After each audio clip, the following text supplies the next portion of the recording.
மங்களகரமா மஞ்சள் ஆரம்பிக்கிறோம். Village cooking channel wow. நம்முடைய கொள்கை தலைவரான பெரியாரின் வழியில் அவருடைய பாதம் தொட்டு இந்த கூட்டத்தை விளங்கிடும்டாடே.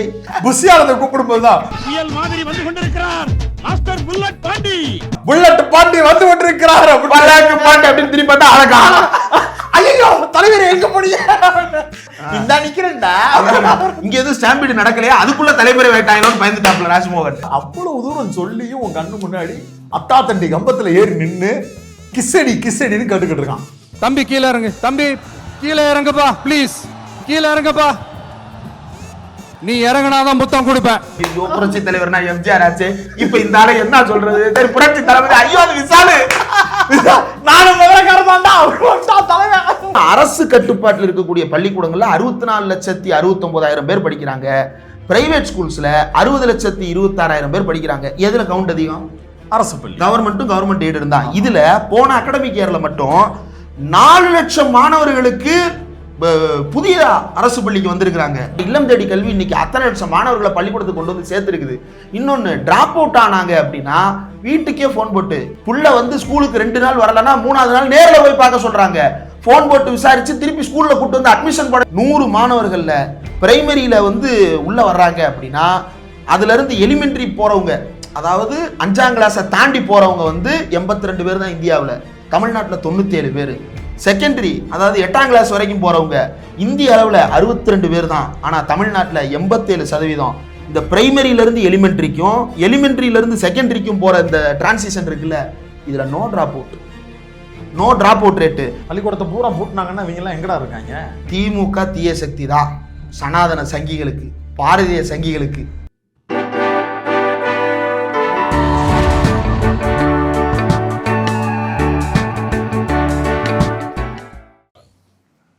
மங்களகரமா மஞ்சள் ஆரம்பிக்கிறோம்.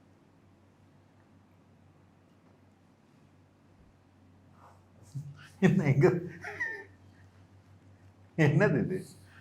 மங்களகரமான சூரியகாந்தி. மங்களகரமா மஞ்சள் ஆரம்பிக்கணும். என்னடா பிஞ்சு போச்சு? பிச்சுட்டாங்க. அதாவது நம்மளை ஏமாத்திட்டாங்க. என்னன்னு, அதாவது நாமெல்லாம் எவ்வளவு ஏமாற்றப்பட்டிருக்கோன்றது வந்து எனக்கு இப்போதான் புரியுது. அதாவது திருந்துனியா? புரிஞ்சிருச்சேன். திருந்துறதுக்கு இல்லை, ரொம்ப முக்கியமான ஒரு விஷயம் அது. ஈரோடு நம்மளும் கூட்டம் நடத்தியிருக்கிறோம், பல தோழர்கள் நடத்துகிற கூட்டங்களுக்கு போயிட்டு வந்திருக்கிறோம், எல்லாம் பண்ணியிருக்கிறோம். பெரியார் பூமின்னு நம்மளை ஏமாற்றிட்டாங்க. அது மங்களகரமான மஞ்சள் பூமி. அதை விட்டுட்டு இவங்க பெரியார் பூமின்னு சொல்றது காரணம் என்ன? விவசாயிகள் வயிற்றில் அடிக்க பார்க்கிறார்கள், ஏமாத்த பார்க்கிறார்களா, போய் உண்மையை மறைக்க பார்க்கிறார்கள். எஸ். அதாவது ஒரு அரசியல் கட்சி தலைவர் அடுத்த நாள் வந்து அந்த சந்திப்பில் என்ன பேசுவார் அப்படின்னு கியூரியஸோடு காத்திருக்கிறதுங்கிறது வந்து ஒரு வகையான அரசியல். அதுதான் அரசியல். ஏன்னா நாட்டில் எவ்வளோ பெரிய பிரச்சனைகள் நடந்து கொண்டிருக்கிறது. மலை ஏறலாமா வேணாமா, விளக்கை இங்கே ஏற்றுவியா அங்கே ஏற்றுவியா, காந்திக்குன்னு இவனுங்க பேரளவில் வச்சுருந்தது ஒரே ஒரு ஸ்கீமு தான், அந்த ஸ்கீமையும் கெடுக்கிறதுக்கு ராமனை கொண்டு வர்றானுங்களே, இப்படின்னு அதிரி புதிரி பிரச்சனைகளாக ஓடிக்கிட்டு இருக்கிறப்ப நம்முடைய அரசியல் கட்சி தலைவர் என்ன பேசுவார் அப்படின்னு கியூரியஸாக இருக்க வேண்டியவனுங்க முந்தின நாளே ஸ்கிரிப்ட் பேப்பரை ரிலீஸ் பண்ணிட்டானுங்க. அந்த அயன் படத்தில் சூர்யா பிளாக் டாகு, அப்புறம் இந்த படம் அந்த படம்னு ஒரு 4-5 படம். பிளாக் டாகா? அது அப்படியே கடந்து போகணும் தம்பி. ஒரு டீ ஜாயிண்ட் வாங்க வேண்டியது இருந்துச்சு, அதுக்காக கடையில் டீ ஜாயிண்ட்ரா ஜாயிண்ட் கிடையாது இவங்கள்ட்ட டிஸ்க்ளைமரா சொல்லிடுறது நல்லது. இப்போ டீ ஜாயிண்ட் வாங்குறதுக்காக கடையில் போய் நிற்கிறோம். ஜாயிண்ட் என்னது? அது பல பேர் ஒன்று சேர்ந்து இருக்கிறது, ஒன்று கூடல். அது நம்ம இவரு ஜிபி முத்திரை கேட்டால் சொல்லுவார், இல்லைன்னா பிரதீப் ரங்கனா அது பிஆர்ட்ட கேளுங்க, டான் டட்ட டான் டான் அப்படின்னு போட்டு காட்டுவாங்க என்னன்னு. ரைட் புரிஞ்சுக்கிச்சு. சரி, இப்போ ப்ளம்பிங் வாங்குறதுக்காக ஹார்ட்வேர்ஸ் கடையில் போய் நிற்கிறோம். போய் நிற்கும் போது கரெக்டாக அப்போ தான் பேச ஆரம்பித்தாங்க. அப்படின்ட்டு ஹார்ட்வேர்ஸ் கடைக்காரு அண்ணன் இன்னைக்கு என்ன சொல்லுது பொணந்தின்னி அப்படின்னு சொல்லிட்டு ஆன் பண்ணாரு. என்ன ஓப்பனிங் இவ்வளவு நெகட்டிவ் ஆரம்பிச்சாரு. அவரோட ஃப்ரெண்டு வெளியே நிற்கிறாரு கடையில். வெளியே நின்னவர் மங்களகரமாக ஏதா, அதாவது இந்த வடிவேலு சொல்லுவார்ல, காலையில மங்களகரமா அம்மா அப்பாவுக்கு பூஜை பண்ணி ஆரம்பிக்கிறது, மங்களகரமா ஏதாவது கொண்டு வருவான் பாப்போம் அப்படின்னு சொல்லிட்டு அவரும் அந்த டைலாக் கூட சொல்றாரு. சொன்ன உடனே மங்களகரமான மஞ்சள் நகரம் அப்படின்ன உடனே அடப்பாவி அப்படின்னாங்க முதல்ல. அடுத்து பெண்கள் வேண்டுதல் வச்சா கூட மஞ்சா புடவை கட்டிட்டு தான் போவாங்க. அவங்க ஒரு வார்த்தை சொன்னாங்க, என்னால அந்த வார்த்தையை வந்து ஆன் ரெக்கார்ட்ல பதிவு பண்ண முடியாது. இப்படித்தாங்க எங்க வண்டி வருது. இப்படி வந்துட்டு கடையிலே கலாய்ச்சி விட்டாங்க. ரைட்ரா அப்படின்னு சொல்லிட்டு அப்புறம் வீட்டுக்கு போயிட்டு அப்புறம் வந்து உரையை கேட்டோம். கலாய்ச்சிட்டு அதை ஃபுல்லா கண்டினியூவா கேட்டாங்களா? இல்ல கட் பண்ணி கிளம்பிட்டாங்க. அதான பாயிண்ட். அதையா ஸ்கிப் பண்றீங்க? இதுக்கு மேல இந்த கர்மத்துல ஒண்ணுமில்ல போடா கிட்ட அப்படின்னு வெட்டி விட்டாங்க. நான் சொல்ல வந்த பாயிண்ட் என்னன்னா, அப்ப ஒரு அரசியல் கட்சி தலைவருக்கு என்ன பேசணும், தன்னுடைய தொண்டர்களுக்கு என்ன செய்தி கொடுக்கணுங்கிறதுக்காக தான் சந்திப்பு நடத்தணுமே தவிர, சோசியல் மீடியாவில் அன்அஃபிஷியலா இயங்கி கொண்டிருக்கக்கூடிய திராவிட கட்சி ஆதரவாளர்கள், பெரியாரிஸ்டுகள், முற்போக்காளர்கள் இவங்க எல்லாரும் விஜயை கழுவி ஊத்துறாங்கன்னா, அதுக்கெல்லாம் உட்காந்துக்கிட்டு மிஸ் என்னை கிள்ளிட்டாங்க மிஸ்ன்னு கார் எடுத்துட்டு கிளம்பி வந்து தனி விமானம் போட்டு மேடையில் ஏறி நின்று அதுக்கு ஒரு செல்ஃபி வீடியோ எடுக்கிறதுலாம் பச்சையா. யோ அப்பட்டமா தெரியுதியா நீ கதறன்னு? நீ அடுத்தவட கதறுங்கிற. உன்னைய மதிச்சு யாராவது அமைச்சர் பெல் சொன்னாங்களா? உன்னைய மதிச்சு யாராவது குறைஞ்சபட்ச எம்எல்ஏ யாராச்சும் பெல் சொன்னாங்களா? சிஎம் பெல் சொல்லியிருக்கிறாரா? உன் பேரை என்னைக்காச்சும் சொல்லியிருக்கிறாரா? அது எப்படின்னா, அந்த கமலஹாசன் ஒரு படம் நடிச்சாரு, பம்மல் கே சம்பந்தம் அப்படின்னு. பம்மல் சம்பந்தம் அப்படின்னு உன் பேரை பூரா அப்படிதான் சொல்லிக்கிட்டு இருக்கிறாங்க. தாவே காத்தல அப்படின்றாங்க. நாட்டில் எப்படிலாம் மாறிடுச்சுன்னா, எவங்கிட்ட வேணாலும் பேசலாம், தாவேகாரன்ட்ட பேச முடியாதுன்ற லெவலுக்கு மாறினதோட பேச முடியாது இல்ல, அவங்க வாழ்ற வீட்லயே நம்ம வாழ முடியாது நிலைமைக்கு தள்ளிட்டாங்க. இப்ப என்ன குமார் ஒரு வீடியோ ஏதோ ஒரு போஸ்ட் பார்த்தேன், ஒரு பொண்ணு லிட்டரலா அதை பேசியிருக்கா. 9 ஓட்டு தாவேகாவுக்கு போடலன்னா சோத்துல விஷம் வச்சிருவேங்கிறாப்ல. எங்க வீட்டுல 9 பேர் இருக்காங்க, 9 பேர் விஜய்க்கு தான் ஓட்டு போடுவாங்க, இல்லன்னா அவங்களுக்கு சோர்ல விஷம் தான். அதெல்லாம் வந்து வாக்குமூலமா எடுத்து கைது பண்ணி உள்ள போடுங்க. அது எலெக்ஷன்ல அந்த ஆள் நிக்கலன்னு வைங்க, 9 பேர் சேர்ந்து தான் எங்க அண்ணனை நிக்க விடாம பண்ணிட்டாங்கன்னு சொன்னாலும் சொல்லுவாங்க. கோலப்பயலுக அவங்க நிக்க மாட்டாங்க. அதை இந்த பிள்ளைகளுக்கு சொல்லி எப்படி புரிய வைக்கிறது? முன்னெச்சரிக்கை நடவடிக்கையா கைது பண்ணுங்க. இல்லைன்னா மாநகராட்சி ஆபீஸ்ல போய், கலெக்டர் ஆபீஸ்ல போய் செவ்வாய்க்கிழமை கருணை மனு கொடுத்து கொண்டுலாம். இதை வச்சிருந்து நீங்க என்னங்க பண்ணுறீங்க? நம்ம மனுதான் கொடுக்க சொல்றோம். அரசாங்கம் பார்த்து எங்கிட்டாவது ஒரு செல்ல அடைச்சு வச்சிருந்துச்சுன்னா ஐசோலேஷன் வார்டு ஏதாவது, ஆமா அந்த மாதிரி ஏதாவது கருணையின் அடிப்படையில் அதை செய்யுங்க. 9 பேர் உயிர் பெருசா, அந்த ஒரு தற்கூரி உயிர் பெருசா? அதனாலதானே தற்கூரின்னு சொல்றோம். அது ஓகே. ஏதோ போற போக்குல எலெக்ஷன்ல நிக்கல என்னன்னா, எலெக்ஷன்ல நிக்கலன்னா அப்புறம் என்னத்துக்கு பார்ட்டி எப்படி சிஎம் ஆகுறது? நின்னு தோத்துட்டோம். ஆமா, நீங்க நிக்கிறதுக்கு முன்னாடி 234 தொகுதியில 118 சீட்டு தேவையா? 120 சீட்டு ஜெயிச்சுட்டாங்க. அண்ணன் மட்டும் நிக்கல. அப்ப சிஎம் ஆகிறதுக்கு 6 மாசம் டைம் இருக்குல்ல உங்களுக்கு. சிஎம் அதிகாரத்துக்கு பிறகு அவர் 6 மாசத்துல இன்னொரு எலெக்ஷன் வச்சு ஜெயிச்சா போதும்ல. அப்ப எங்க நல்ல செல்வாக்கா ஜெயிச்சிருக்கிறாரோ அந்த தொகுதியில அவங்கள வாபஸ் வாங்க வச்சுட்டு, இதெல்லாம் எப்படி நடக்கும் அப்படின்னு கேட்கலாம். அதுக்கு ராத்திரி 12 மணிக்கு மேல அண்ணன் கனவுல நடக்கும். இதெல்லாம் தமிழ்நாட்டுல நடக்காது. சரி, இப்ப கனவுலையாவது 120 வேட்பாளர் வேணுமே, அதுக்கு எங்க போவாங்க? அதான் அதிமுக இருந்து கொஞ்சம் கொடுங்க, பிஜேபியில இருந்து கொஞ்சம் கொடுங்கன்னு கேட்டு வாங்கிக்கிட்டு இருக்காங்க. மேடையில பேசுனது பூராமே கடந்த 2 வாரங்கள்ல நயினார் நாகேந்திரன் பேசுனதுல 2 பாயிண்ட், அன்புமணி ராமதாஸ் பேசுனதுல 2 பாயிண்ட், எடப்பாடி அண்ணாமலை பேசுனதுல 1 பாயிண்ட், எடப்பாடிட்டு இருந்து 1 பாயிண்ட், ஓபிஎஸ் இருந்து 1 பாயிண்ட், ஆளுக்கு 1 பாயிண்ட் எடுத்து கொடுத்துட்டாங்க. பாயிண்ட் எடுத்து யாரு கொடுத்துருப்பா? அதுக்கு தானே ஆள் அனுப்பி இருக்கு. கோட்டையை விட்டு வேட்டைக்கு போறோம். என்ன வருத்தமோ தெரியல, செங்கோட்டையன் அவர்கள் குறித்து விஜய் பேச வேண்டிய எதையுமே பேசவே இல்லை.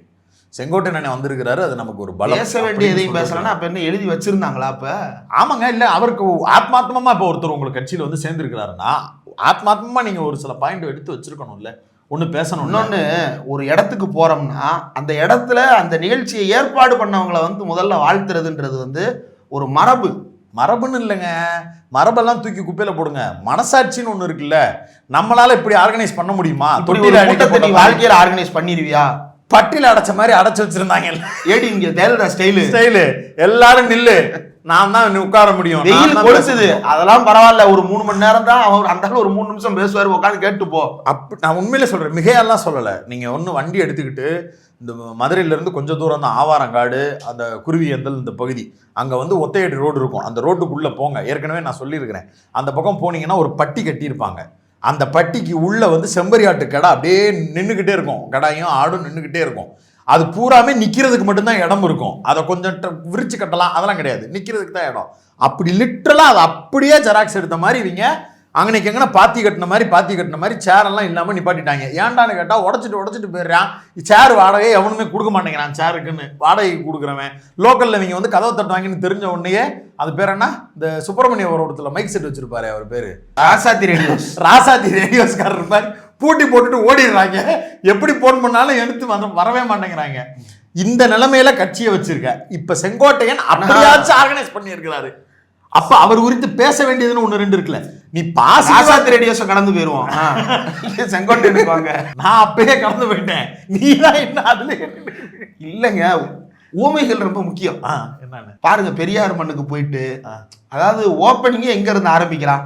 மானம் கெடுப்பாரை, அறிவை தடுப்பாரை, அடியோடு பெயர்த்த கடப்பாரை அப்படின்னு ஒரு லீட் எடுத்திருந்தா கூட்டம் அப்படியே சொன்னாரே பெரியார் என்னும் கடப்பாரைன்னு.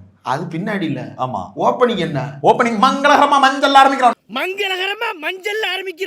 Village cooking channel. வாவ், நம்முடைய கொள்கை தலைவரான பெரியாரின் வழியில் அவருடைய பாதம் தொட்டு இந்த கூட்டத்தை விளங்கிடும்டாடே. எனக்கு நான் ஒண்ணு மட்டும் ப்ளீஸ், நீ வந்து நீ அடுத்தவனுக்கு வந்து இதை பார்த்து அவர் படிச்சிருவாரான்னு உதயநிதியை பார்த்து மித்த ஆளுகளை பார்த்து கேட்குறாப்புல ஆதவர்ஜுனா. ஒன்றும் இல்லை, ஆதவர்ஜுனா குறிப்பு வரைக அப்படின்னே ஆதவர்ஜுனாட்ட கேட்போம். நீ ஸ்பெல்லிங் மிஸ்டேக் இல்லாமல் உன் பேரை முதல்ல சொல்லு. வேற நான் வந்து ஸ்பெல்லிங் மிஸ்டேக் எழுதுறதுல கேட்கல, நீ சொல்றதுலயே உன்னால ஸ்பெல்லிங் மிஸ்டேக் இல்லாம ஓம் பேரையே சொல்ல முடியாது. ஒரு முக்கியமான கல்ட்டு, பேசும்போதே ஸ்பெல்லிங் மிஸ்டேக் விடுற குரூப். நீ அந்த பவுஸ்ல இருந்து குச்சி அப்படின்னு கட்சின்னு மைக் உனக்கு எதுக்கு கொடுத்தாங்க? எனக்கு அதுக்கு மட்டும் பதில் சொல்லுங்களேன். அவரு 2 நிமிஷமும் என்னமோ பேசினாரு. 2 நிமிஷமும் எனக்கு எம்எல்ஏ சீட்டு கொடுக்க மாட்டேன்னு சொன்னில்ல, எனக்கு எம்பி சீட்டு கொடுக்க மாட்டேன்னு சொன்னில்ல, எனக்கு எம்எல்ஏ சீட்டு கொடுக்கல, எனக்கு எம்பி சீட்டு, லிட்டரலா இதையே சொல்லி புலம்புறாப்ல. எதுல? அந்த ஸ்டேஜ்ல ஏறி நின்றுக்கிட்டு, உதயநிதி நீங்க என்ன பெரியாரா, நீங்க என்ன இதுவா, நீங்க வந்து பெரியார்னு சொன்னீங்கன்னா பெரிய போராட்டத்தை முன்னெடுப்போம். எதுக்கு? உதயநிதி ஸ்டாலின் அவர்களை இளம் பெரியார்னு ஏவாவேலு சொல்லிட்டாருன்றதுக்காண்டி தமிழ்நாடு தழுவிய அளவில் ஒரு போராட்டத்தை முன்னெடுக்க போறாராம். ஏண்டா, உன் கட்சி போராடுறதுக்கு திருப்பரங்குன்றம் பிரச்சனை இருக்கு, உன் கட்சி போராடுறதுக்கு 100 நாள் வேலை வாய்ப்பு திட்டத்தில் இருக்கக்கூடிய பேரை மாத்துறாங்க. நாளைக்கு அந்த ஸ்கீமே ஒழுங்கா இருக்குமா இல்லையான்னு தெரியாத அளவுக்கு பிரச்சனை போய்கிட்டு இருக்கு. நாட்டையே மதத்தால, இனத்தால, மொழியாலன்னு பிரிச்சு துண்டாடிக்கிட்டு இருக்கிறானுங்க. அவ்வளவு பெரிய பிரச்சனை எல்லாம் சுத்தி நடந்துகிட்டு இருக்குமோ அதுக்கெல்லாம் போராடுறதுக்கு வராம துப்பு கட்ட போனவனுங்க பெரியார் என்று சொல்லிவிட்டார்கள். தமிழ்நாடு தழுவிய அளவில் போராட்டத்தை முன்னெடுக்க கூடும். திராவிடர் கழகம் என்ன செய்து கொண்டிருக்கிறது? திராவிடர் கழகம் பக்கத்துலதான் இருக்கு. நீ வந்து திமுகவை நோக்கி பேசுற, சரி ஏதோ அரசியல் கட்சி, அதனால இன்னொரு அரசியல் கட்சி, அதுவே உனக்கு தகுதி கிடையாது. திராவிடர் கழகத்தை பத்தி எல்லாம் நீ பேசலாமா? நீ சங்கராச்சாரியார தகப்பனா ஏத்துக்கிட்டு நீ திராவிடர் கழகத்தை எதிர்த்து கேள்வி கேட்கிறன்னா உன் யோக்கியதை என்னன்னு ஊருக்கே தெரியும்ல. இப்ப எல்லாருமே யார் தந்தை அப்படின்ற போராட்டத்துல இருக்கிறாங்க. தந்தை பெரியார் தந்தை சங்கராச்சாரியா, அதான் இப்ப நம்ம தந்தை பெரியார்னு சொல்றோம். அவர் சீமான் வந்து தந்தை பாரதி. செட்டாவளையா அதையே அதை போட்டு திணிக்கிற அந்த வார்த்தைய இவரு தந்தை சங்கராச்சாரி. இதுக்கு முன்னாடி சீமான் தந்தை சங்கரப்பா.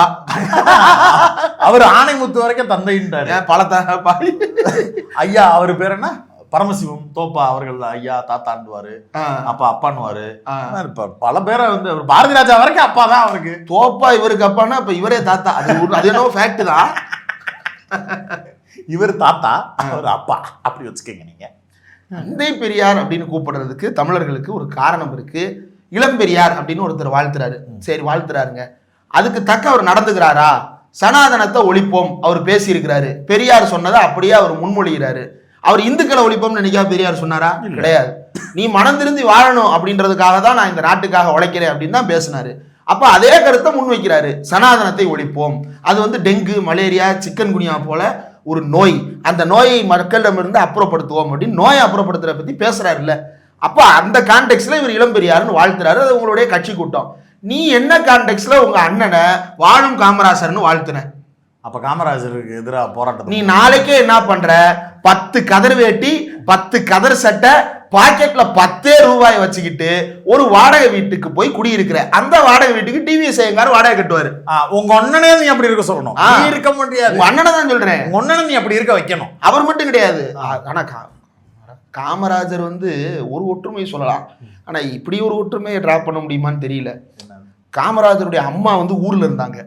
அப்போ வந்து தண்ணி வாங்கி இதை எடுத்துட்டு வர்றதுக்கு ரொம்ப இது ஒரு கதை உண்டு. ஆமாம். அவர் உதவியாளர் வைரவனே கூட சொல்லியிருக்காருன்னு நினைக்கிறேன்.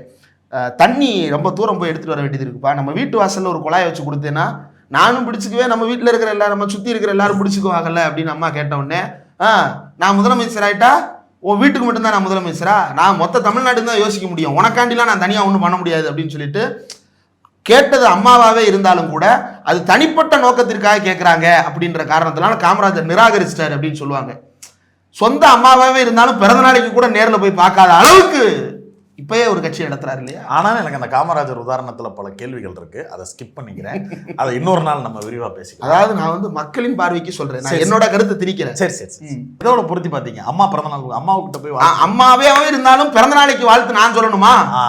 போல ஆனா பிஹைண்ட் ரூட்ஸ் கலாட்டான்னு ஏதாவது ஒரு 4 சேனல்ல அம்மா எடுத்து கொடுத்த சட்டைன்னு ரீல்ஸ் போட விட்டு அதுக்கு ஒரு 5 லட்சம் 10 லட்சம் பேமெண்ட்டை பேசிக்கிறது. அம்பேத்கர் நினைவாளைக்கு போட்டோ வச்சுட்டாங்கல்ல, போட்டோஷாப் ஏஐ பண்ணி கிராப் பண்ணி வச்சாங்கல்ல, அந்த மாதிரி தான். இல்ல அப்படி கூட அம்மாவோட ஒரு கேக் வெட்டுற மாதிரி போட்டோ ரெடி பண்ணல. அம்மா வெட்டினாங்க, கிரகப்பிரவேசம் பண்ணிருக்காங்க. அம்மா வெட்டினது தெரியாது அவங்களுக்கு? அம்மா வெட்டினதுக்கு தான் ஆடு கவுண்ட் என்ன வேணும்? அப்புறம் எந்த அம்மாவை வேணும்? பெத்த தாயை மதிக்கிறவன் பேசுறான். பெற்ற தாயும் பிறந்த பொன்னாடும் நற்ற வாடினும் நடி சிறந்த. இன்னைக்கே கார் மேல ஏறி நின்னுக்கிட்டு பெற்ற தாயுடைய ஆசீர்வாதம் கிடைச்சிருச்சுன்னா போற யாருக்கு? அந்த காளிங்கராயன் அணையை கட்டினதுக்கு தம்பி தயிர் வித்த காசு இவ்வளவு இருக்கு, மோர் வித்த காசு இவ்வளவு இருக்கு, எடுத்து கட்டுறா அப்படின்னு அம்மா சொல்லி ஆதரவு கொடுத்துட்டாங்க. உங்க ஃபாதர் வந்து வீட்டு பால் காட்சிக்கே நீ வரலன்னு கொலக்காண்டுல இருக்காராமே, அந்த வீடியோவையும் நீ போட்டதை டெலிட் பண்ண சொன்னியாமே. அப்படிலாம் பல பஞ்சாயத்து போயிட்டு இப்ப நான் இருக்கிற இருப்புக்கு புது வீடு வாங்கிட்டேன்னு வெளியே சொல்லணுமா? ஏது என்னன்னு கேட்பாங்கல்ல.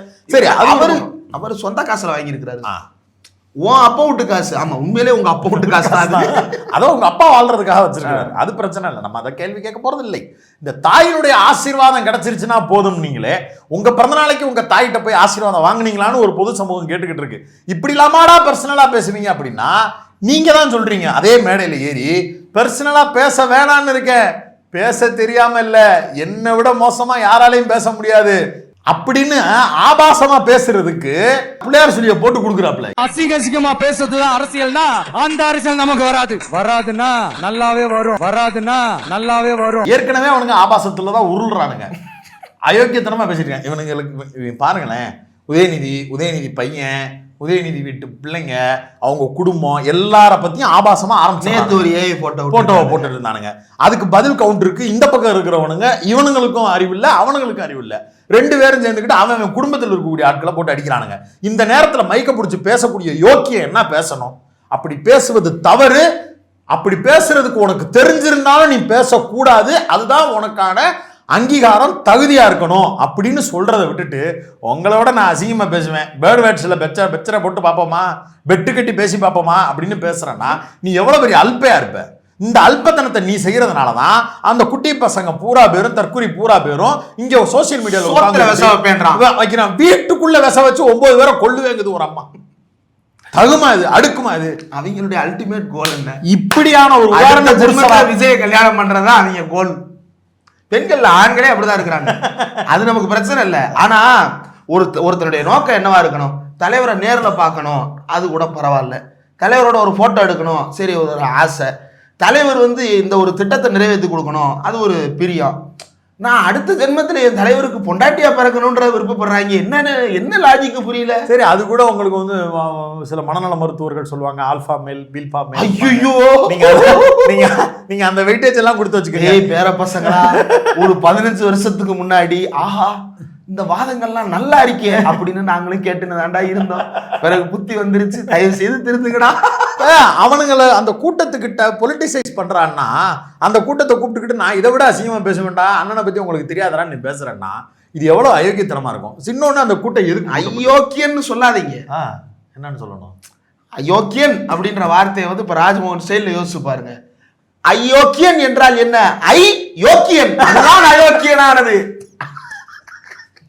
அருண்ராஜுக்கும் அந்த ஆள் தான் எழுதியிருப்பாரு போல. எதுக்கு பேசிக்கிட்டு இவர் பெரிய PS வீரப்பா, இவர் மன்னரு, அமைச்சரவையில எல்லாரும் பேசுறோம்ல, சபாஷ் சரியான போட்டி மைக்க வச்சுக்கிட்டு கீழே உட்காந்து எழுதி கொடுத்த உடனே அந்த சபாஷ் எதுக்கு வந்துச்சு? 5 நிமிஷத்துல மனப்பாடம் பண்ணிட்டாரா நம்ம எழுதி கொடுத்தா 5 நிமிஷத்துல பட்டிமன்றத்துல உட்கார்ந்து இருக்கிற ஃபீல் வந்துருச்சு. அருமையிலே அருமை.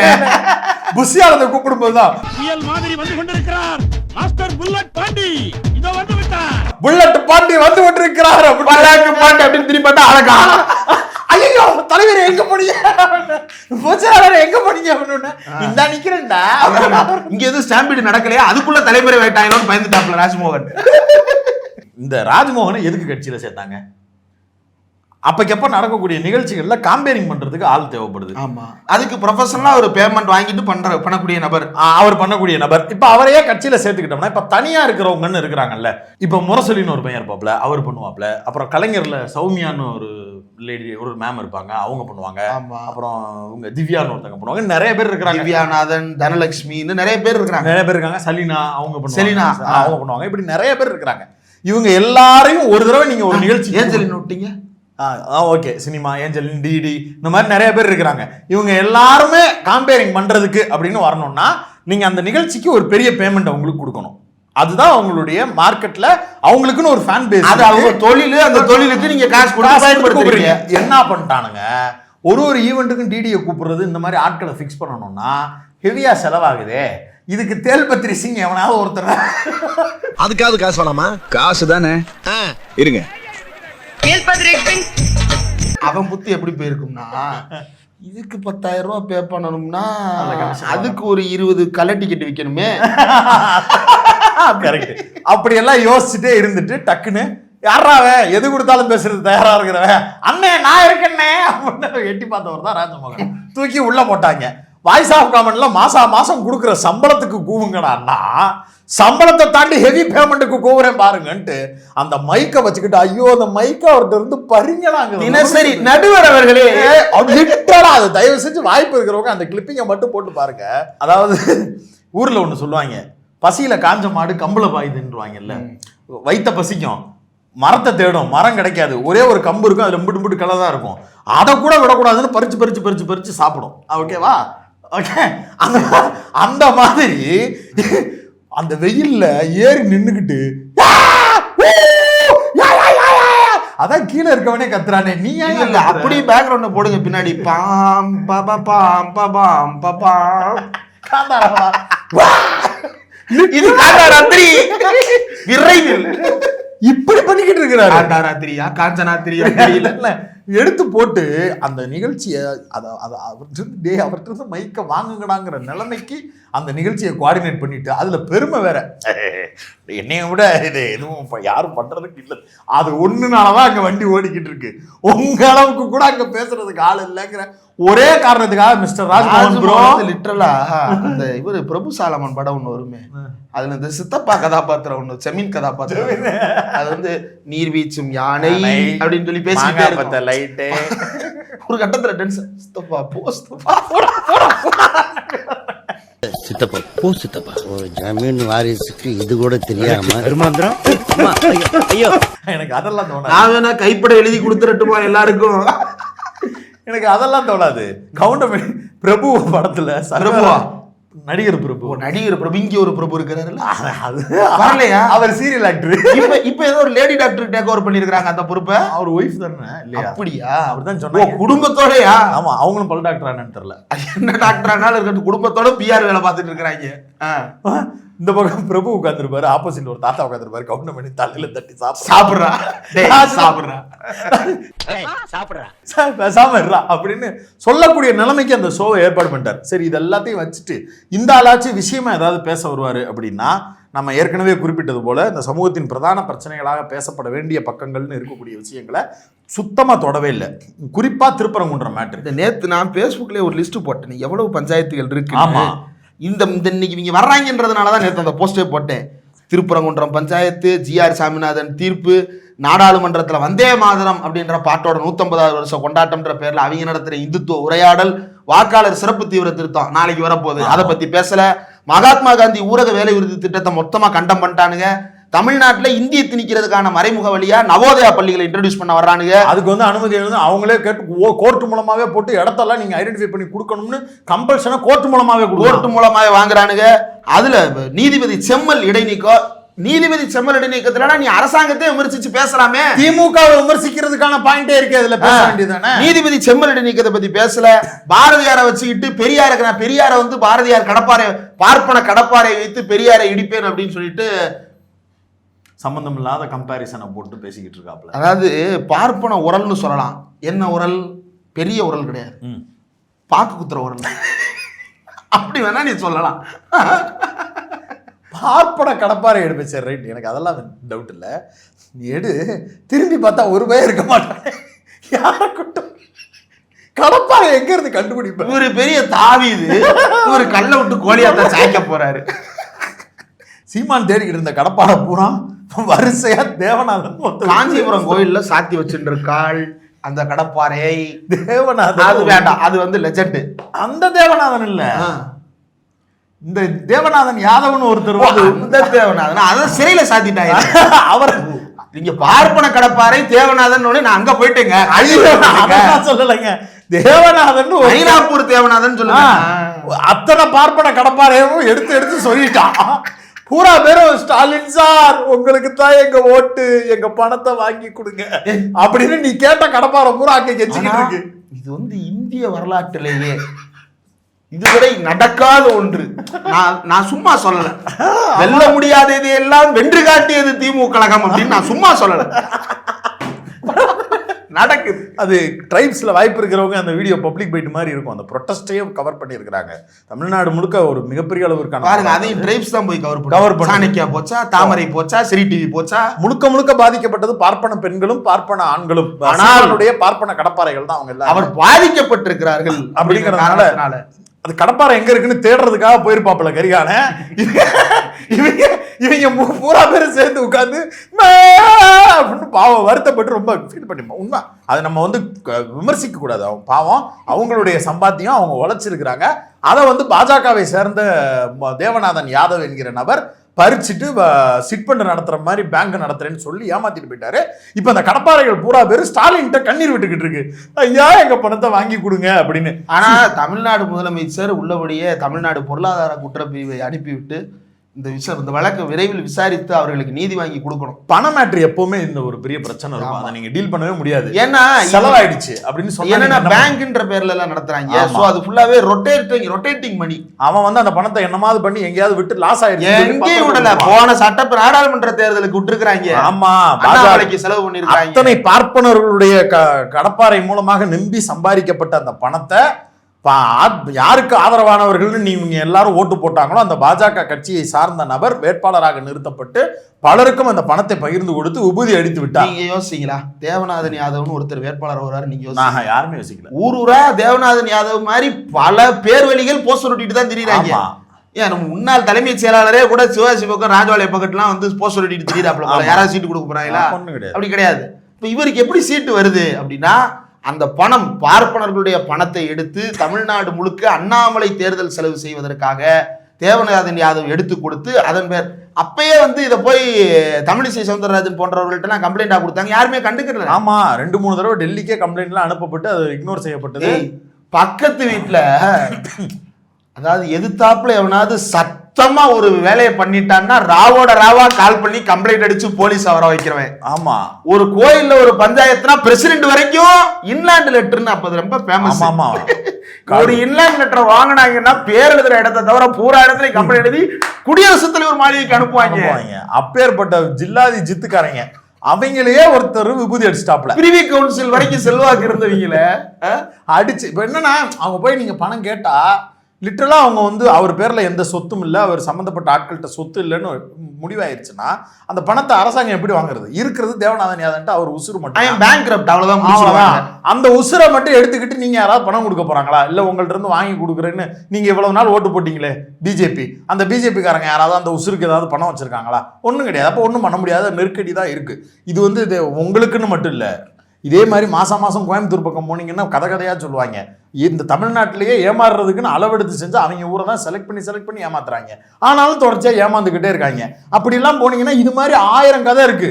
பிட்புல் கதையிலிருந்து, அது பேர் என்ன, லில்லிபுட்டு கதையிலிருந்து, ரெட்டத்தலை பாம்பு வரைக்கும் பல கதைகள் இருக்கு. இப்படியான சூழல்ல தான் பார்ப்பன கடப்பாறையே டயர்டா கிடந்துகிட்டு இருக்கு. இந்த நேரத்துல போய் நான் அந்த கடப்பாறையை எடுத்துட்டு போய் இடிக்க குறைந்தபட்சம் அந்த நகைச்சுவை உணர்ச்சியோடையாவது அதை பேசியிருக்கணும். அப்புறம் போற போக்குல அதாவது கொள்கை எதிரி யாரு? பாஜக. ஆமா பாஜக சொல்லிட்டேன். கொள்கை ரீதியா ஏதாவது ஒரு பிரச்சனை கொடுக்கும்போது இது எங்க கொள்கைக்கு முரணா இருக்குன்னு பேசுறது தானே கொள்கை எதிரிங்கிறதுக்கு பொருள். நாங்க தமிழ்நாட்டில் சம்பந்தம் இல்லாதவர்கள் குறித்து பேச வேண்டியது இல்லைன்னு சொன்னா தமிழ்நாட்டுக்கு சம்பந்தமே இல்லாத ஒரு கட்சியை எதுக்குடா கொள்கை எதிரின்னு சேர்க்கிற? அதுக்கு பதில் சொல்லு. அவன் தான் சம்பந்தமே இல்ல, அவனை எதிரினே டிக்ளேர் பண்ணாத. ஏன் எதிரின்னு டிக்ளேர் பண்ற? அவன் தான் தமிழ்நாட்டு அரசியலே கிடையாது. எப்படி நாங்க முஸ்லீம் ஓட்டு கிறிஸ்டின் ஓட்டு வாங்குறது? வாட்டினடி பம்பரை கட்ட மண்டை. அதனாலதான் சொல்றோம் நீ யாருன்னு சொல்றோம். அப்ப இஸ்லாமியர்களுக்கு ஒரு பிரச்சனைன்னு வரும்போது திருப்பரங்குன்றம் மலையின் மீது இஸ்லாமியர்களை விரட்டி அடிப்பதற்கு, அவர்களுடைய தர்காவை அழிப்பதற்கு, அவர்களுடைய வழிபாட்டு உரிமையை பறிப்பதற்குன்னு ஒரு வேலையை சட்டபூர்வமாக செஞ்சுக்கிட்டு இருக்கிறதுக்கு முயற்சி பண்ணிக்கிட்டு இருக்கிறான் சங் பரிவார் கும்பல். RSS தலைவர் திருச்சிக்கு வந்து நேரடியா மிரட்டிட்டு போறான். ஆமா, வழியாவே இந்துக்கள் ஒன்று திரண்டு அதை மீட்க வேண்டிய நிலைக்கு தள்ளி விடாதீர்கள் மிரட்டுறான். அதற்கிடையில் எங்களுக்கு நல்ல தீர்ப்பு வரும் என்று நாங்கள் நம்புகிறோம்ன்றாப்ல. இந்துக்களுக்கு சாதகமாக தான் தீர்ப்பு வரும்னே சொல்றாரு. அப்ப அவ்வளவு மோசமா வேலை பார்த்துட்டு இருக்கிறான் இறங்கி. அது உன் கொள்கைக்கு எதிரானதா தானே இருக்கணும். நீ கொள்கை எதிரின்னு பாஜகவை சொன்னா அது உன்னுடைய கொள்கைக்கு எதிரி தானே. அது குறித்து நீ ஏதாவது ஒண்ணு பேசுனியா? அப்புறம் நாங்க உங்களுக்கு புரிஞ்சிருச்சுல, அவனுக்கே புரியாம இருக்கிறதுனால தான்டா உங்ககிட்ட வர்றான். உங்களுக்கே புரிஞ்சிருச்சுன்னா அவன் புரிதலையே நீ கேட்டு தெரிஞ்சுக்கிற அளவுக்கு தான் மலுமட்டி உன்னோட புரிதல் இருக்குன்னா இட்ஸ் வெரி ராங்கடா. இல்ல வீட்டுல போய் படுங்கன்றது என்னன்னா, எல்லாருக்கும் புரிய வைப்பதன் மூலமாக தன்னுடைய தலைமையின் கீழ் மக்களை ஒன்று திரட்டுபவன் இருக்கிறான்ல, அவன் தான் தலைவன். ஆமா, உங்களுக்கு புரிஞ்சா போதும் அப்படின்னு பேசுற ஒருத்தர் வந்து பக்கத்து வீட்டுக்காரனா வேணா இருக்கலாம். ஆமா, பக்கத்து வீட்டுக்காரர் தான் வந்து சார் எதிர்த்து வீட்டுக்காரர் ரொம்ப பிரச்சனை பண்றாரு, நீங்க என் பக்கம் தானே சார், உங்களுக்கு புரிஞ்சா போதும் சார் அப்படின்னு சொல்றவன் தலைவன் கிடையாது. நீ யாரை பார்த்து கேட்கற தெரியுமா? 9 பேருக்கு விச வச்சு கொள்ளுன்னு சொன்ன லேடியை பார்த்து கேட்கிற. அவ்வளவு தூரம் சொல்லியும் உன் கண்ணு முன்னாடி அத்தா தண்டி கம்பத்துல ஏறி நின்று கிஸ்ஸடி கிஸ்ஸடின்னு கேட்டுக்கிட்டு இருக்கான். தம்பி கீழே இறங்கு, தம்பி கீழே இறங்குப்பா ப்ளீஸ், கீழே இறங்குப்பா. நீ இறங்கினாதான் புத்தம் கொடுப்பேன். அவனை பார்த்து நீ வந்து உனக்கு புரிஞ்சிருச்சு, ஐ லவ் யூ, நீயும் மேடையில நின்னுக்கிட்டு இறங்கினாதான் நான் கிஸ் கொடுப்பேன் அப்படிங்கிற. ஈரோட்டுக்கு போய் புஷ்பா 2 பாட்டு பாடிட்டு இருக்காங்க. கிஸ் கிஸ் கிஸ் கிஸ்க்கு எதுக்குடா நீங்க இந்த நிகழ்ச்சி நடந்தீங்க எனக்கு புரியவே இல்லடா.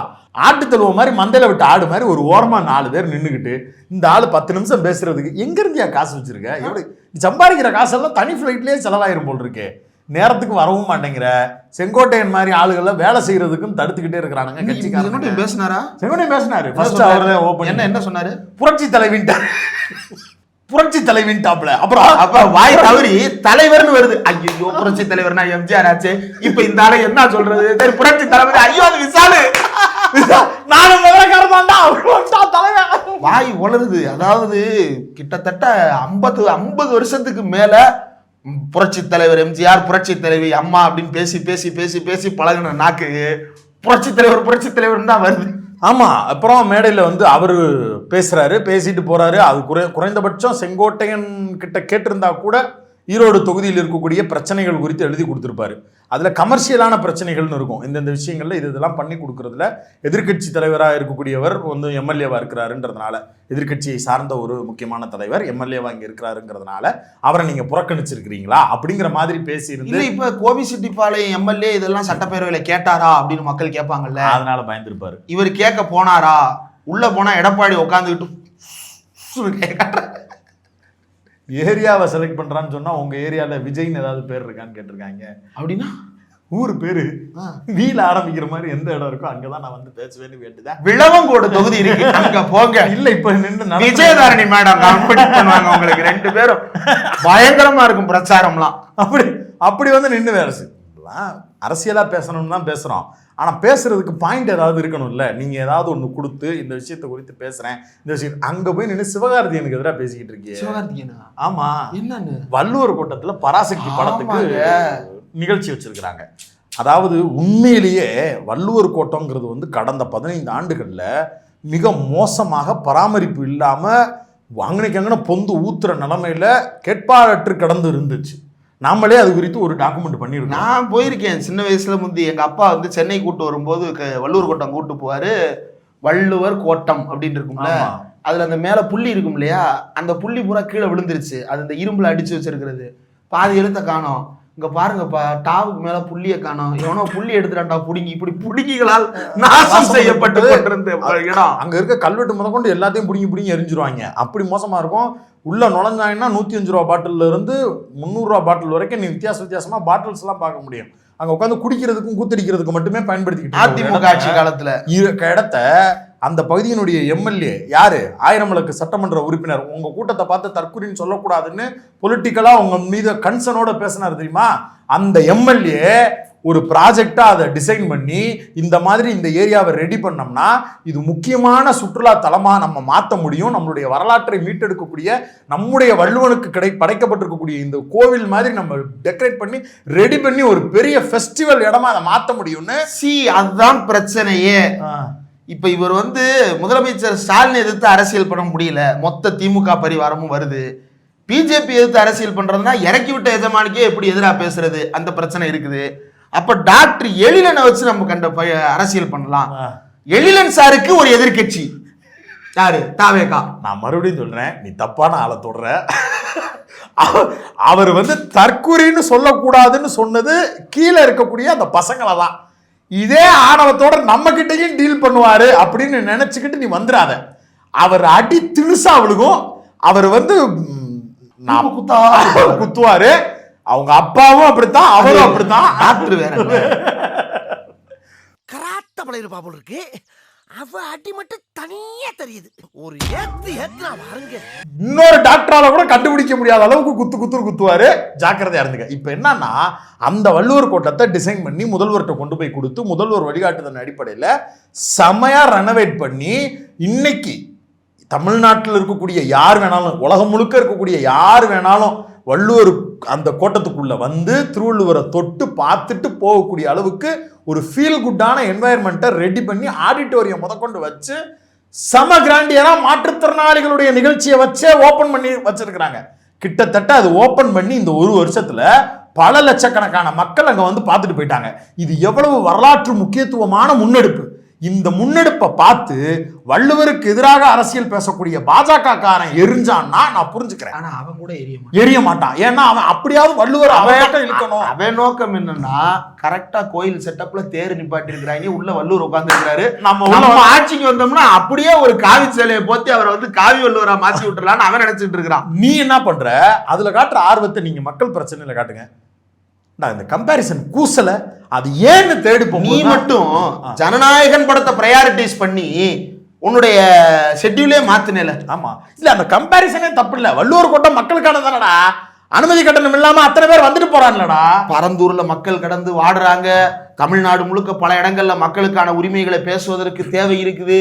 இந்த நேரத்துல வெக்கமே இல்லாம டப்பிங் பண்ற, மலேசியாவுக்கு டூர் ட்ரிப் அடிக்கிற, போற, போய் ஆடியோ லான்ச் வைக்கிறேன்னு வர்ற, இது இந்த இயக்கத்தனத்தெல்லாம் நீ பண்ற. அப்ப அந்த வள்ளுவர் கோட்டை மேட்டர் என்னன்னு விசாரிக்கும் போது, வள்ளுவர் கோட்டத்துல இன்னைக்கு இந்திய எதிர்ப்பு சம்பந்தப்பட்டு படம் எடுத்துட்டு இருக்கிறாங்கல்ல, பராசக்தி, அந்த படத்தினுடைய ஷூட்டிங்க்கு பயன்படுத்தப்பட்டிருந்த அந்த காலத்து வாகனங்கள், இந்த மாதிரி இதெல்லாம் இருக்கும், திங்ஸ் எல்லாம் இருக்குல்ல, அது எல்லாத்தையும் காட்சிப்படுத்துறாங்க. பார்க்கக்கூடிய மக்களுக்கு எப்படி இருக்கும்னா, ஓகே, மொழிப்போர் நடக்கும்போது இந்த வண்டி தான். நம்ம ஒரு துப்பாக்கியை கையில கொடுத்தா அவன் அதை தூக்கி போட்டு வேற துப்பாக்கியை தூக்கி நம்மளுக்கே எதிராக திருப்புறான். ஏன்னா போன தடவை ஏறி வாரம் அந்த வெற்றி நிகழ்ச்சி, தமிழ்நாட்டு பயனடைந்த அரசு திட்டத்தால் பயனடைந்த மாணவர்களுடைய நிகழ்ச்சியில அவர் சிவகார்த்திகேயன் அவர் அன்னைக்கு ஒரு டாக்டர் எழிலனா மாறிட்டாரு. ஒரு ஊசியை ஏத்தி விட்டாரு. பா, நான் படிக்காம ஒன்றும் வரலப்பா. ஆமா, நான் MBA கிராஜுவேட்டு. நான் நாளைக்கே படத்துல ஒண்ணுமே இல்லாதவனா போனாலும் நான் படிச்ச படிப்பை வச்சு நான் வேலைக்கு போவேன். எந்த பின்னணியும் இல்லாம நான் இன்னைக்கும் தைரியமா இந்த வேலையை நான் பாக்குறேன்னா காரணம் என்னுடைய படிப்பு படிப்பு படிப்பு அப்படின்னு பேசினாரு. ஆமா, குத்தும்ல. ஆமா, அந்த குத்தலுக்கு இப்ப எங்க வந்து அப்பா கேட்பாருல, லைலா காலேஜ்ல சேர்த்து விட்டனே, அந்த சர்டிபிகேட் யாரும் வாங்கிட்டு வந்தியா அப்படின்னு கேட்பாருல. அந்த ஃபாதர் நீ நார கிழிச்சு காலில் விழுந்து கண்ணீர் விட்டுனால அதெல்லாம் எல்லாம் கழிச்சிட்டு வாங்க. அதுல நீ இருக்க மாட்டேன்னு வெளியில வந்தியடா. சஞ்சலம் இல்லாம படிச்சுட்டு வான்னா சஞ்சீவோட ஊரை சுத்திட்டு அது தனி கதை. இப்ப அந்த நிகழ்ச்சி அங்க ஏற்பாடு பண்றாங்க. அப்படி பண்றது வந்து உண்மையிலேயே வரவேற்க வேண்டிய ஒண்ணு. அது ஹிந்தி எதிர்ப்பு படம் அதனால வைக்கிறதுனால அப்படின்னு மட்டும் இல்ல. இன்னைக்கு கான்டெக்ட்ல ஹிந்தி எதிர்ப்பு படத்தை வள்ளுவர் கோட்டத்தில் வைத்து காட்சிப்படுத்த வேண்டியது ஒரு முக்கியமான தேவை. ஏன்னா அந்த நவோதயா ஸ்கூல்ஸை திணிக்க பாக்குறாங்க. 1986 அப்ப எம்ஜிஆர் தான் வந்து முதலமைச்சர். அப்ப யாரோட அவர் கூட்டணியில் இருக்கிறாருன்னா ராஜீவ் காந்தியோட கூட்டணியில் இருக்கிறாரு. ராஜீவ் காந்தி ஜவஹர் நவோதயா ஸ்கூல்ஸ் அப்படின்னு இந்தியா முழுக்க திறக்கிறாங்க. அது மும்மொழி கொள்கையை வச்சு மாவட்டத்துக்கு 100 பேர் கூட அதுல படிக்க முடியாது. தேர்ந்தெடுக்கப்பட்ட மாணவர்கள் தான், அவங்க மட்டும் தான் படிக்க முடியும். அப்ப அப்படி ஒரு ஸ்கூல் எங்களுக்கு எதுக்கு அப்படின்னு கலைஞர் எதிர்க்கிறாரு. மேலும் அது இந்தியை திணிக்க பார்க்குது. இப்ப இது வந்து தனியார் ஸ்கூல் கிடையாது, கவர்மெண்ட் ஸ்கூல். அப்ப தமிழ்நாட்டுல தமிழ்நாட்டுல இப்படி ஒரு ஸ்கூல் வந்து இப்படி ஒண்ணு பண்ணுது அப்படின்னா அது வேற மாதிரியான விளைவை ஏற்படுத்துன்றதுனால கலைஞர் வந்து எதிர்க்கிறாரு.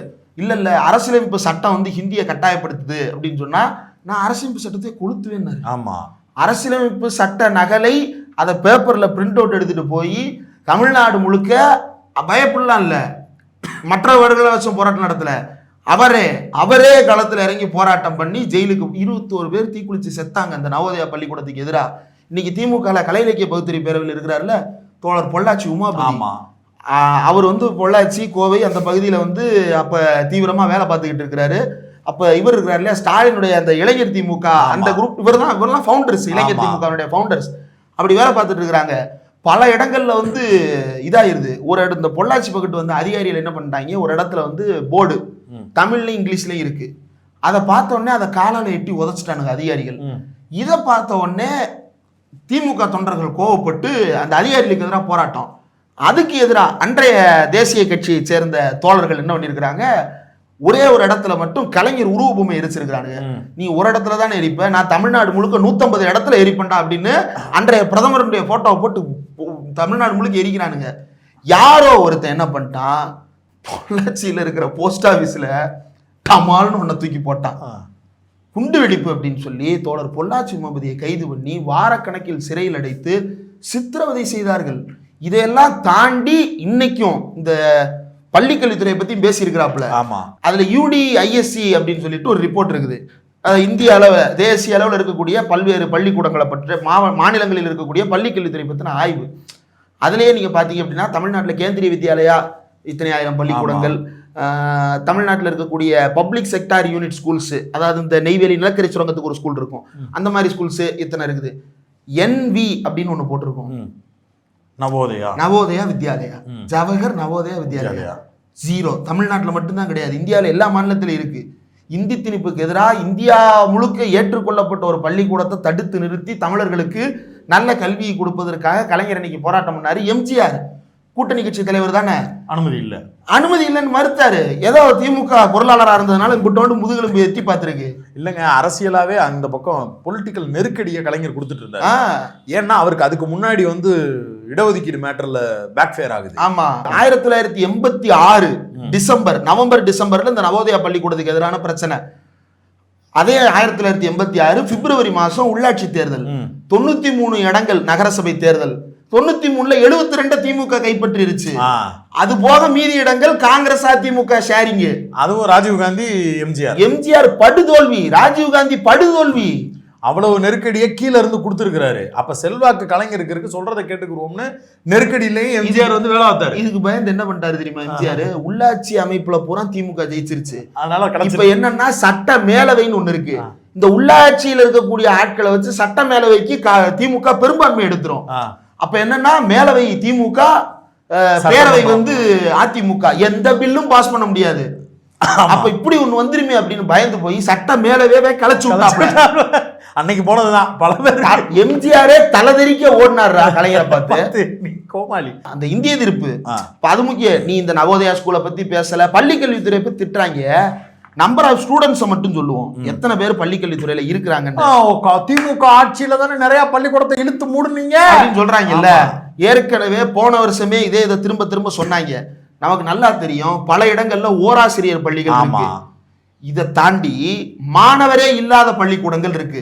5 வயதுக்கு குறைவாக குழந்தைகளே இல்லாத ஊர்கள் இருக்கு. அந்த ஊர்கள்ல primary school, pre primary school தேவைப்படுமா? தேவைப்படாது. அப்ப அதை பக்கத்துல இருக்கக்கூடிய ஸ்கூலோட அட்டாச் பண்ணுவாங்க. அந்த மாதிரி மூடப்பட்டது. இதுல ஒருவேளை அங்க மாணவர்கள் எண்ணிக்கை அதிகரிக்குது அப்படின்னா மீண்டும் மூடப்பட்ட ஸ்கூலை திறந்துருவாங்க. இது வந்து ஒரு ஏற்பாடு. இதை வந்து தப்பா போய் சொல்லி தமிழ்நாட்டில் மொத்த மாணவர்கள் எண்ணிக்கை 1,25,18,167 பேர், 1,25,00,000 பேர் மொத்த எண்ணிக்கை. அதுல அதாவது பள்ளி படிப்பு பள்ளிக்கூடம் ஆமா பிரைமரியில இருந்து ஹையர் செகண்டரி வரைக்கும்.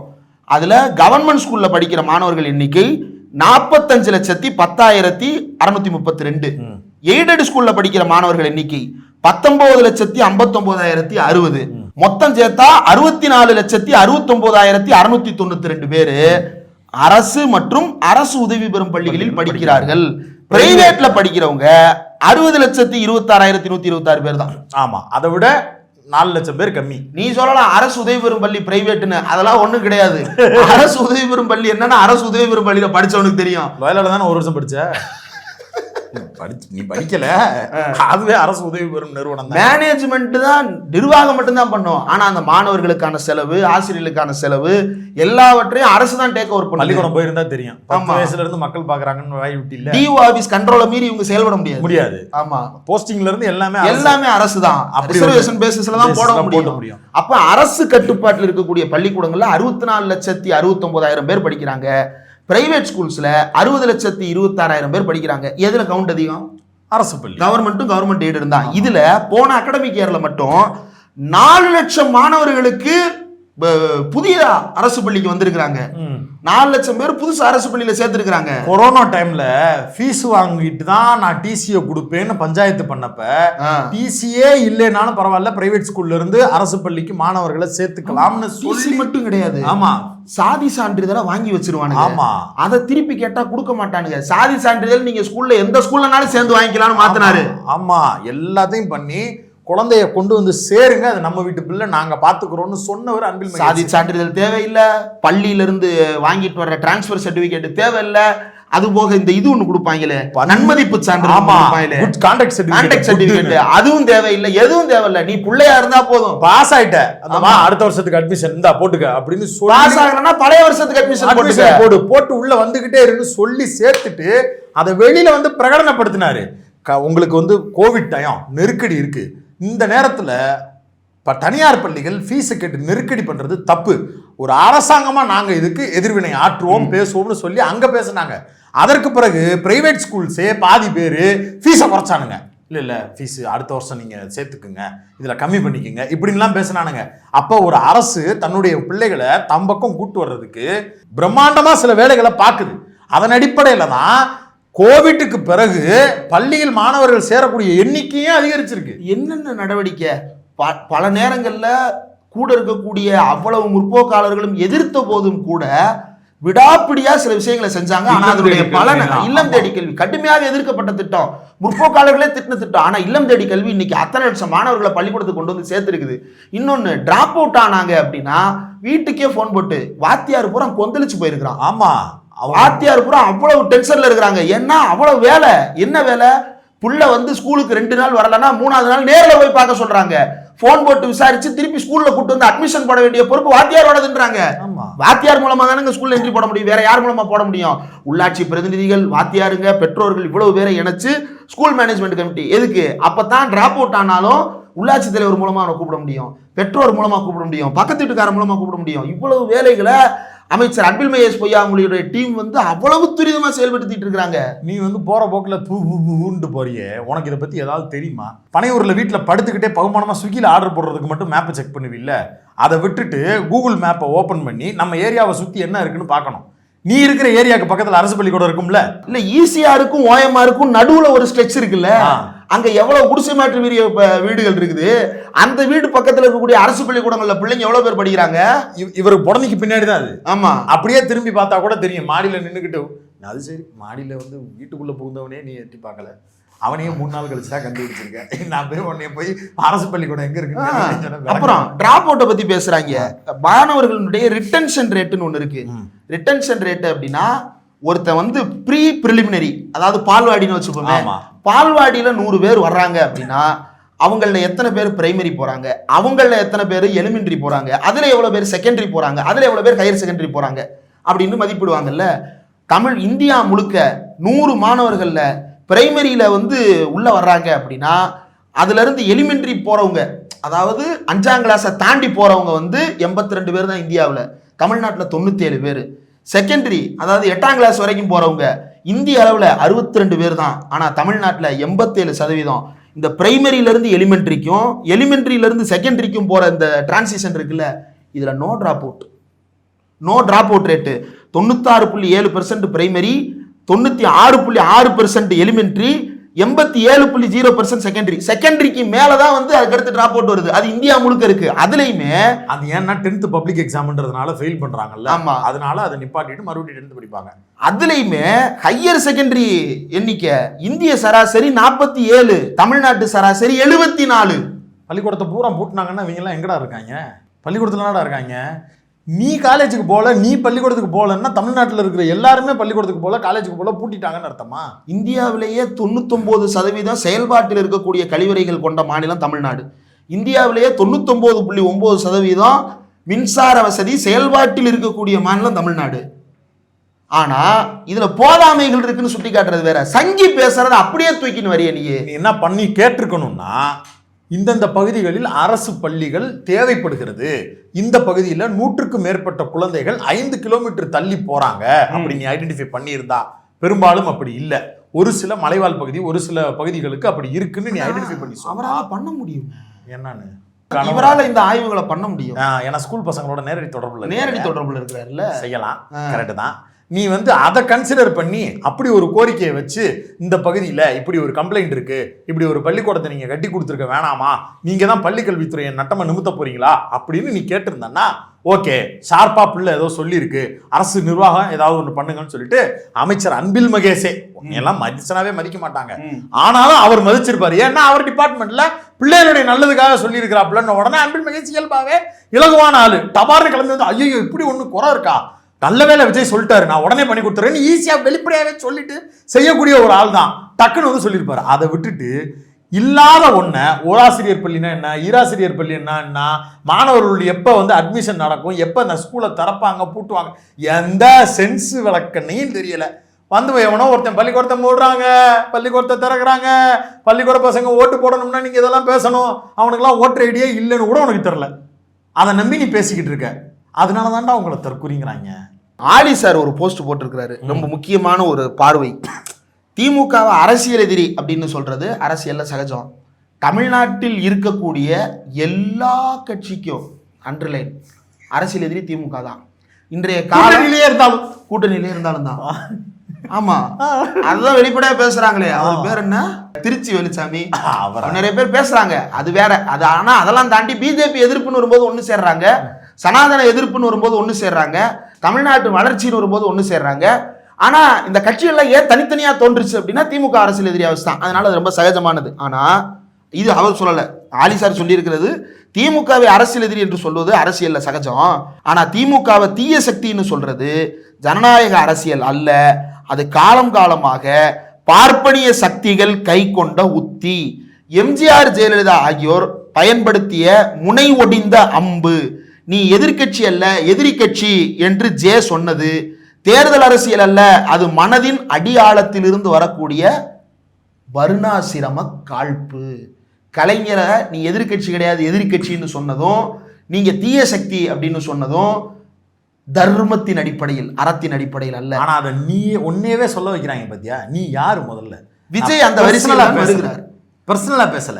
விஜய்ங்கிற நபர், அவருக்கு பின்னாடி இருக்கக்கூடிய மதம், அவருக்கு பின்னாடி இருக்கக்கூடிய ஒரு பிற்படுத்தப்பட்ட சூழல், இது பேசுது பாரு. ஜெயலலிதா சொல்றாங்கன்னா நான் புரிஞ்சுக்கிறேன். ஜெயலலிதா பை பான் வந்து அவங்களுக்கு இருக்கக்கூடிய ஒரு காழ்ப்பு வன்மம் இருக்கு, அது சனாதன கோட்பாட்டிலிருந்து வருது, அவங்க பேசுறாங்க. ஓகே, அது அப்படி பேசலைன்னா தான் நம்ம ஆச்சரியப்படணும். எம்ஜிஆர் தன்னை அப்படி கருதிக்கிட்டாரு, அவர் அப்படி பேசுறாரு. நீ யாரு கோமாளி? உனக்கு பின்னாடி இருக்கக்கூடிய பேக்ரவுண்ட் என்ன? உன்னை இந்த சமூக சூழல் எப்படி எல்லாம் இழிவுபடுத்தி இருக்குன்னு உங்க ஒப்பாட்ட உட்காந்து கேட்டிருக்கியா முதல்ல? உனக்கு தெரியாதா ஜெயலலிதா அவங்க என்ன பாடுபாடு? அது எதன் அடிப்படையில இருந்து வந்துச்சு? அந்த வேலையை கமலஹாசன் செய்ய போனப்ப கமலஹாசனை கூட்டியாந்து அங்க நிப்பாட்ட முடியல. இல்ல, கமலஹாசன் கையை கட்டி மன்னிப்பு கேட்கலையே. ஆமா, ஏன்னா 2 பேருக்கும் பர்சனல் ஈகோ இருக்கே தவிர 2 பேரும் அடிப்படையில் ஒரே இடத்தில் பிறந்தவர்கள், மூக்கு வித்தியாசமானவர்கள். அப்ப அவங்களுக்கு இருக்கக்கூடிய பிரிவிலேஜ் உனக்கு கிடைக்கல. நீ அணில் மாதிரி வேலை பார்க்க வேண்டியது இருந்தது.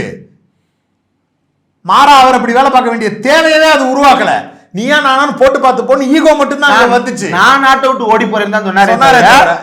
நான் உங்களுக்கு அடிமையா இருக்கேன், உசூர் நான் உங்கள் அடிமைன்னு போலயே சொல்லவே விரும்பாது. அது ரெண்டுமே அந்த எக்கோ சிஸ்டமே அதை விரும்பாது. அது அதுக்கான நீடே இல்லை. ஆனா ஒன்னே அது செய்ய வைக்கும். அதுதான் நீடு அதுக்கு. அப்ப நம்ம என்ன கையை கட்டி நில்லு அப்படின்னு சொல்லும். அந்த அதை கூட மறுக்கிற இடத்துல நீ கிடையாது, உன் குடும்பம் கிடையாது, உன்னுடைய பிரிவிலேஜ் அதுதான். உனக்கு அது பிரிவிலேஜா இல்லை, நீ அதால காயப்பட்டிருக்க. ஆனா நீ சொல்ற இந்த சமூகத்திற்காக, பார்ப்பனியத்திற்கு எதிராக, சனாதனத்துக்கு எதிராக போராடக்கூடிய ஒரு அமைப்பை பார்த்து ஈஸியா தீய சக்தி அப்படிங்கிற தீய சக்திங்கிற வார்த்தையை கொள்கை எதிரிக்கு பயன்படுத்துறது தான்டா பொருந்தும்.